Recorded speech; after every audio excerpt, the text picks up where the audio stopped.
Now, don't get me wrong. The ElevenLabs have some of the finest covert operations units in the known galaxy. But the humans have something else entirely.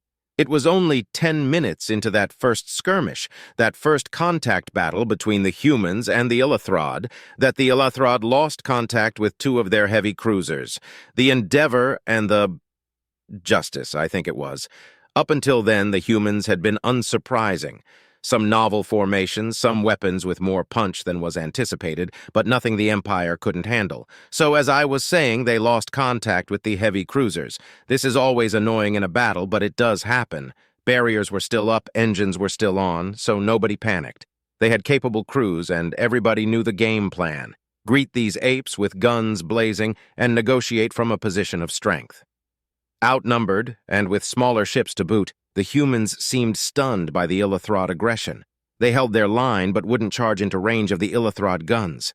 Then the Endeavor starts to drift. Communications still down, engines slow, but the maneuver thrusters are going crazy. It moves into position behind the ElevenLabs capital ship, the Monument, and then the Justice. It does the same thing. But this one takes position on the starboard side of the Monument, far closer than regulations allow. At this point, the bridge starts to panic. Something could be seriously wrong. The human commander attempts to establish communications with the Monument, but gets declined. The ElevenLabs are more worried about this technical issue. So they send a light cruiser to investigate the Justice, but when they get there, it's too late. It starts to roll, and as it brings its port battery up against the Monument, its own capital ship, the ElevenLabs see these huge black scars on the belly of the Justice. Same on the Endeavor, and then they open fire. On the Monument. The Endeavor's spinal cannon puts a slug the size of a frigate right into the Monument's primary thruster.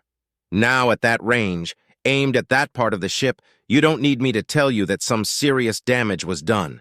That slug tore through the full length of that dreadnought as the Justice opened fire. ElevenLabs later claimed that the humans aimed for the escape pods on purpose, but either way, nothing got off that ship alive. At this point, command is going crazy, and that's when the human fleet attacks. With the Monument blown to dust, and the Endeavor and Justice shooting on other ElevenLabs ships, it was a total rout. Everybody got to safe FTL distance as fast as they could. Some didn't even risk that. There were some collisions in the retreat. It took the Empire months to piece together what had happened. It was a complete scandal. Before the first shots were even fired, low-speed human stealth pods had already passed through the shields of those two ships.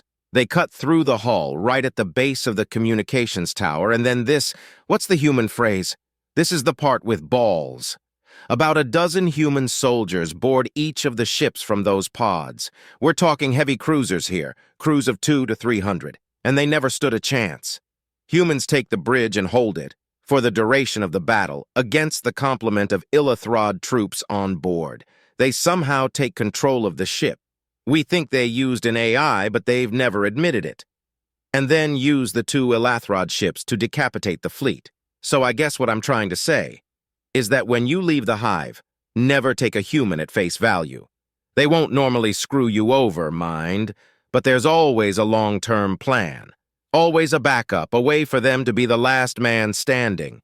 Just look at the ElevenLabs today. The sorry bastards. Don't you make their mistake.